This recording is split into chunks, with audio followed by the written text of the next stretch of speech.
Am I the a-hole for breaking up with my boyfriend after he set me up for a loyalty test?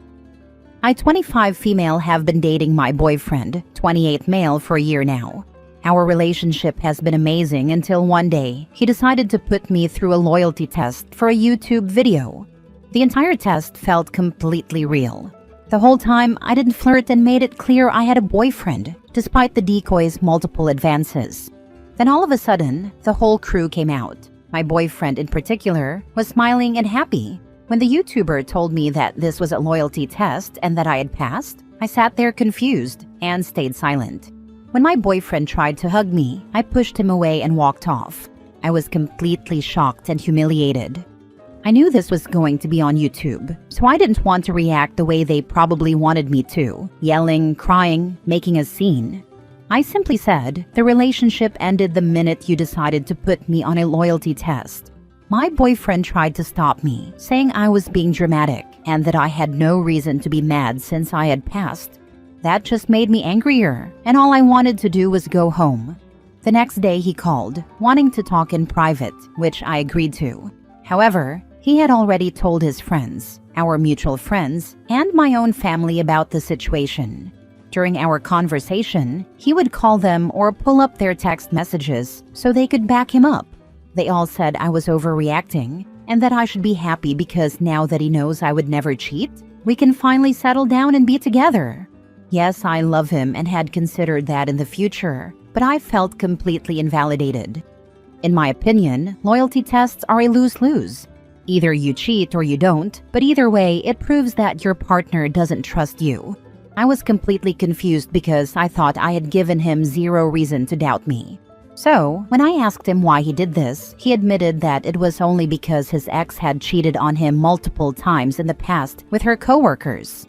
This meant he had lied, because he had told me their breakup was mutual and drama-free. Also, I never realized he had trust issues, because I'm such a homebody and work from home.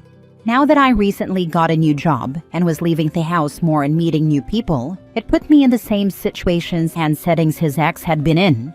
At the end of our conversation, he asked if we were breaking up, and I told him I needed space. That was 2 days ago, and I'm still being bombarded with people saying I'm being irrational for being mad about this.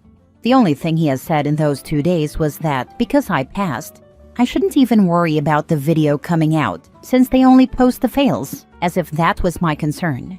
Maybe I'm overreacting, but I need some outside opinions because everyone around me is making me feel like I'm crazy for being upset. So, am I the a-hole for breaking up with my boyfriend over this? Now for the top comments. Not the a-hole. Your boyfriend went behind your back in a way that left you feeling deceived, used, and humiliated. These are the actions of an ex, so I'd recommend you just block him now. Any friends saying you're overreacting are his friends, not yours, and your family need to learn what respect is.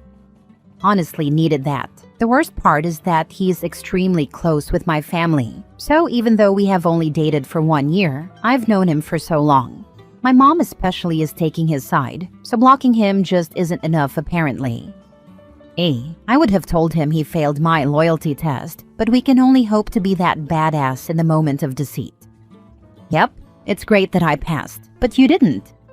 Not the a-hole. He didn't just loyalty test you, he arranged to have it filmed so you could be humiliated, because it's still humiliating even if you pass. Not only that, but he is weaponizing friends and family to harass you about this. He's making it clear he feels very comfortable making everyone else have input on your relationship, and that their opinions matter more than yours does. What happens when the two of you disagree about the wedding arrangements, or home buying, or kids?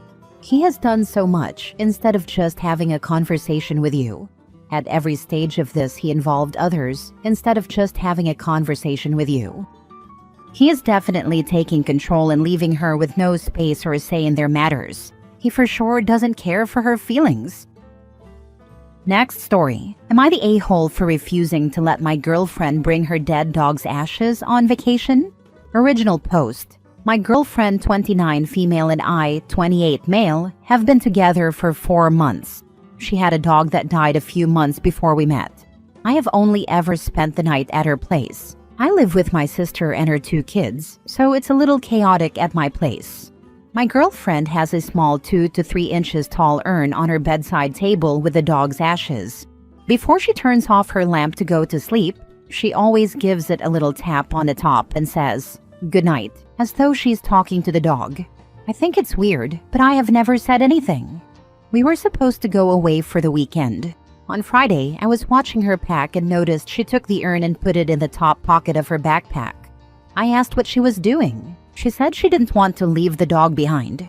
I told her she was not allowed to bring the urn, as it made me very uncomfortable. I didn't want to see it anytime we returned to our hotel room. I didn't want her talking to her dead dog after we'd had sex. That is, before we go to sleep. It's weird, and frankly, she's been mourning this dog for too long. She didn't argue. She simply started to unpack her bag. She told me to have fun on the weekend getaway, as she would not be coming. I asked if she was seriously choosing a dog's ashes over me. She said she was choosing herself over me, as I could have spoken to her with kindness and empathy but didn't. She also said that I didn't get to dictate how long she was allowed to grieve. Then she asked me to leave. She hasn't replied to my texts. I think she's overreacting. My sister said she can see both of our sides. Am I an a-hole for thinking my girlfriend is weird for being so attached to her dead dog's ashes? Edit. The hotel was non-refundable and only a 3-hour drive, so I went on the trip without her. Edit 2. She started seeing a psychologist around the same time we started dating. She hasn't told me any specifics, but she said the trauma of suddenly losing her dog brought to the surface other trauma from her past. This is why I think she has been mourning for too long. She is still attached to the dog, even after seeing a professional on a regular basis for several months. Now for the top comments before reading the updates. She didn't argue. She simply started to unpack her bag. She told me to have fun on the weekend getaway, as she would not be coming. I asked if she was seriously choosing a dog's ashes over me. She said she was choosing herself over me, as I could have spoken to her with kindness and empathy but didn't. She also said that I didn't get to dictate how long she was allowed to grieve. Then she asked me to leave. Your girlfriend, well, ex-girlfriend most likely, sounds amazing. I wish she were my friend because she sounds like an awesome person to know. Sounds like you lost that privilege by being an a-hole. You're the a-hole. Everything she said was 1000% correct. I don't even have anything to add because she spoke for herself so clearly. The fact that you still don't get it shows you have a fundamental problem actually hearing her. Read and reread what she said until you get it. Edit. You do realize your second edit makes it worse, right?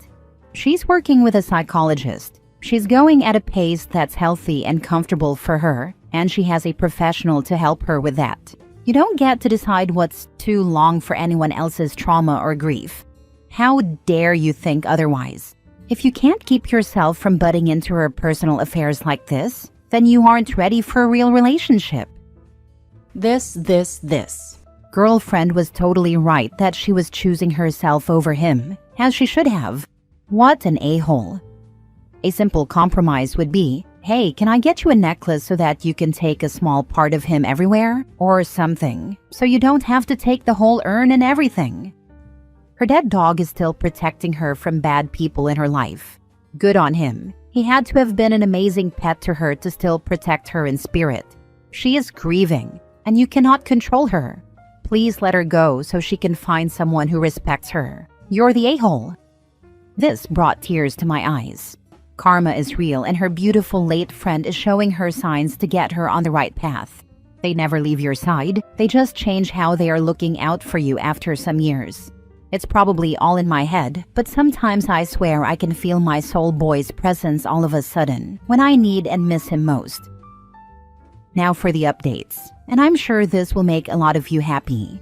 I get it. I'm an a-hole. I texted my girlfriend to say I'm sorry for how I spoke to her and for dismissing her feelings. It was wrong. I also said I would like to apologize in person and offered to bring over her favorite takeout. She said, all good. Don't worry about an in-person apology. I gathered the things you've left at my house. Let me know when you would like to come pick them up. I'm hoping she will still hear me out when I go to her place. To those of you DMing me who think I'm not the a-hole but won't post a public comment due to the risk of being downvoted, please stop. That is cowardly. To those saying my girlfriend is a lunatic, a sociopath, unhinged, a trauma dumper, has endless emotional baggage, in need of a mental institution, etc., please stop that too. While myself and others may not understand what she is going through, that doesn't automatically make her mentally unstable. She has a good heart and a good head on her shoulders. Name-calling is unnecessary and borderline crueler than I was. Final update. I shared this post with her, thinking it might help her see that I was wrong and am owning it, and maybe it would open the door to a discussion. That blew up in my face. I probably should have deleted some of the questionable comments I made in this thread. She texted to say, "Your things are now in a garbage bag on the porch. Pick them up sooner than later so they aren't stolen. Goodbye, OP. Please respect my wishes and don't text me anymore." Next story. Am I the a-hole for banning my husband from all doctor appointments after he repeatedly messes with me while I'm pregnant?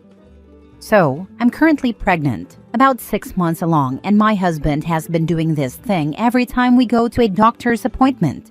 He'll drive me to the appointment. Then when I'm about to get in the car, he drives forward a little, then reverses, then drives forward again. He does this a few times and it always frustrates me. He thinks it's hilarious and says he's just messing with me. I started to get really frustrated. I'm already dealing with the physical and emotional toll of pregnancy, and this just feels like him poking fun at me when I'm already tired and stressed.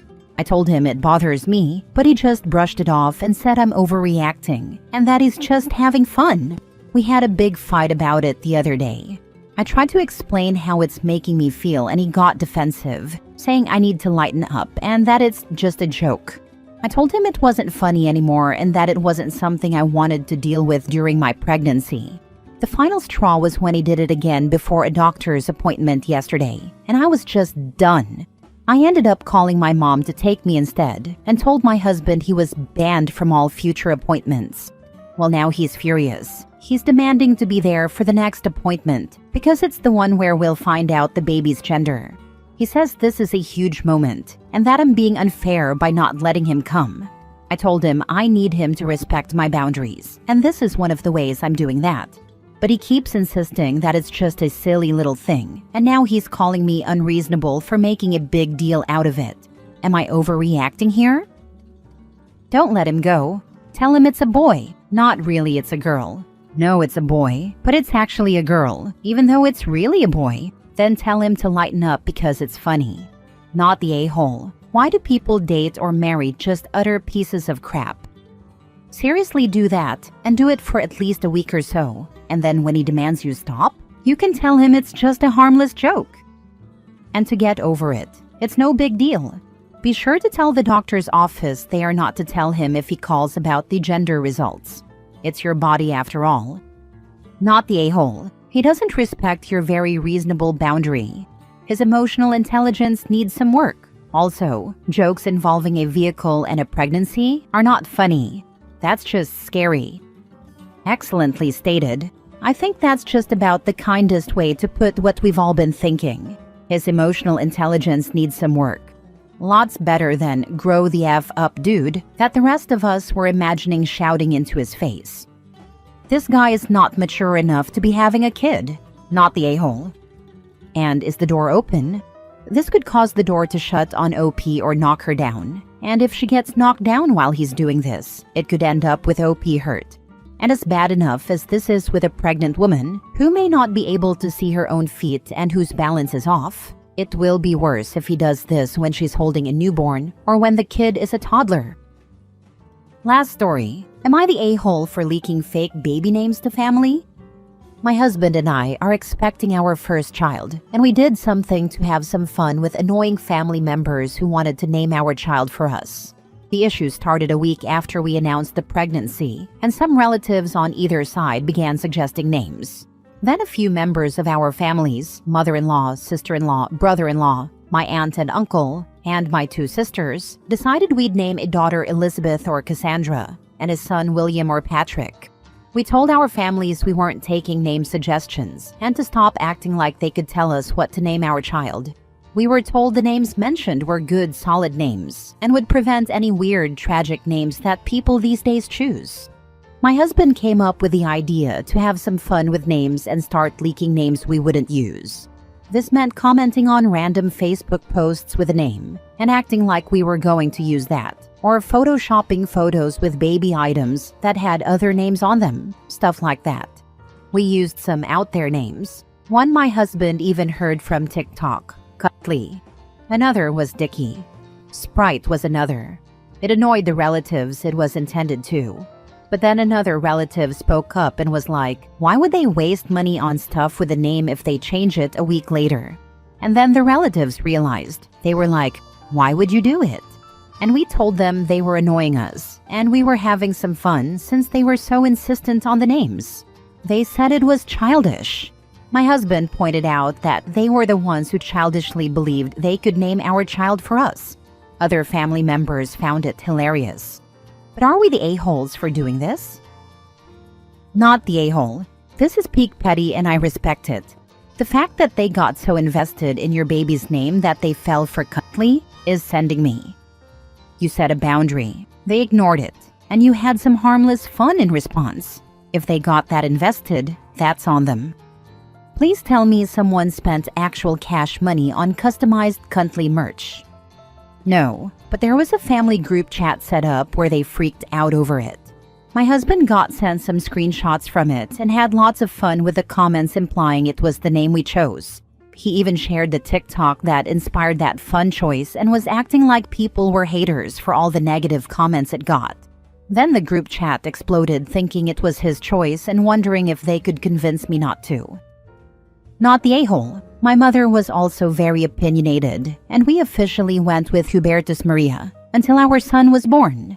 But we both went into the hospital with our favorite names and decided after he was born on the legal name.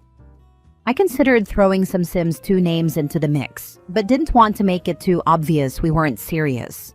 Euthanasia and Rigor Mortis are adorable boy names, honestly, LMAO. I used to tell people that if it was a boy, we were naming him Thor Alabasis, and if it was a girl, it would be Thorinda May. That way we could still call her Thor. I have an incredible poker face, by the way, and this was in the late 1980s.